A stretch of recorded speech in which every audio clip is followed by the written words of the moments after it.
Hey everybody, it's Prince of Queens, and largely this video is just the preview for tonight's episode of The Gaytriarchy, which happens at 8 p.m. Pacific Standard Time, on which my friend Melissa Carley will be appearing. She is a transgender YouTuber. She talks about being trans. She's even edgier than Blair White. I would say she's more far right than Blair White, and she will say things that Blair White would not even say. She's actually quite interesting, her opinions on transgenderism and in general. So I hope that you tune in. It's been a while since I've talked with her, so we're going to catch up and it's going to be cool.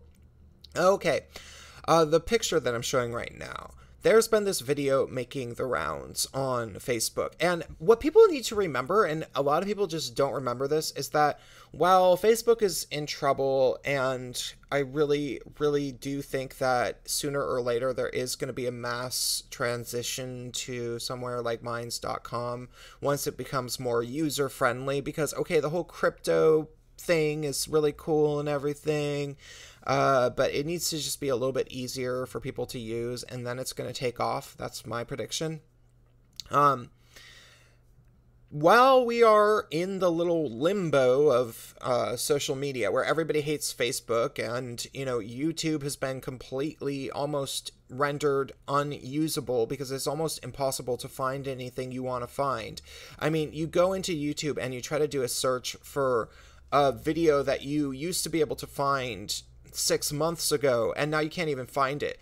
Like, you put in search terms for something about, I don't know, Border Patrol, how many illegal immigrants did Obama deport, and then the only things that come up are like corporate, you know, CNN and stuff, and it's like, okay, that's not what I want. It used to be that I could search on YouTube and I could find other channels talking about it. That was the point.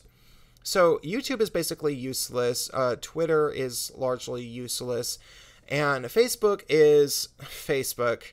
But one of the things that is common on Facebook is that there's lots and lots and lots of Facebook videos, and I think that every bit as many people watch Facebook videos as they watch YouTube videos, and maybe even currently people on Facebook might be watching more videos, just because the people who are on Facebook are so incredibly, like, I guess you would say, blue pill sheeple type people. Like, they don't care. They just will watch what shows up on Facebook. They think that all of reality lives and dies on their Facebook timeline.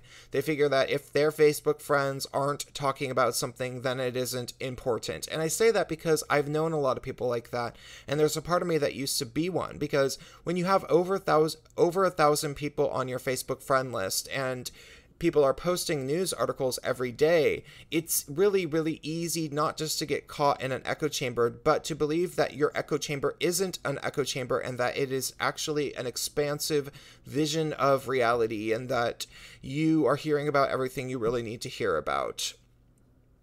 And that's how it is.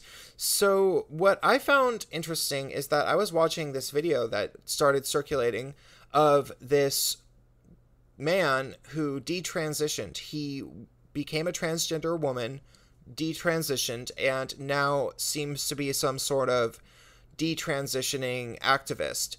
But what I found interesting about the video, and this is one of the things I want to talk to Melissa about, is that it really seemed like the dude is, I guess I would just say it seemed kind of like he was cut off in the actual clip.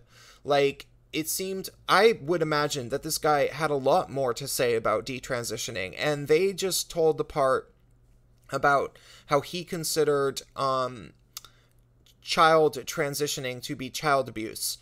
But I don't think that that was probably his entire thoughts. I think that it was selectively edited to fit a specific political narrative. And I do feel like Republicans, you know, Republicans can pay for these types of little clips to be made just so much as the Democrats can, theoretically. Like, it's totally legal for any part of the government to pay for little Facebook clips. And so if they do have this well, I don't know if anti-trans would be the right word. If they have this agenda of trying to claim that less people should be given access to transitioning, and that it is a mental illness, and that many people come out of it, and that anybody who is encouraged to be transgender, the people who are encouraging them are committing child abuse if it's a child, and blah, blah, blah, blah, blah.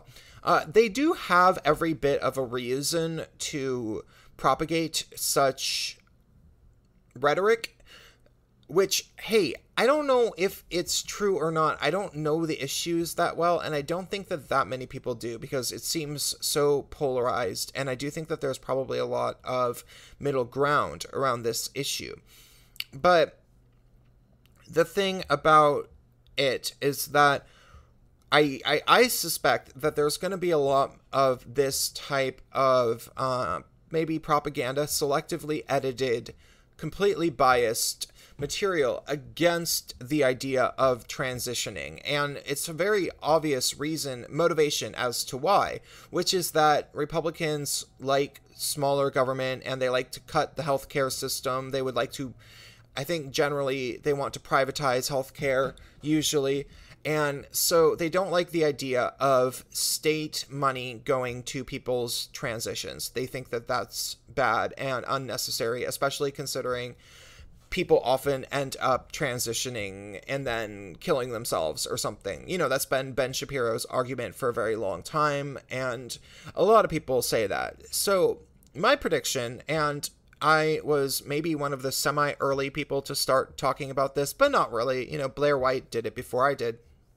My prediction is that there's going to be a lot of media attention on social media, at least. I don't know if it's going to make it to mainstream media, but maybe on Bill Maher, people who are, you know, talking about this notion of detransitioning and how people have been abused, and there's all these new people that are detransitioning.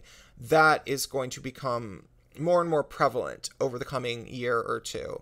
And I just hope people are ready for it. So I'm going to be talking about that with Melissa tonight. We're going to be talking about all sorts of things. It's not just me. It's, me, Space Pan, Saint of Bacon, and not sure if Our Cat's Gay will make it, but it will be cool. And yeah, tune in, 8 p.m. Pacific Standard Time. Oh, maybe Feral Cat will come. I'm not really sure. I haven't really been thinking about it. But the Gaytriarchy podcast channel, it's in my recommended. Come check it out.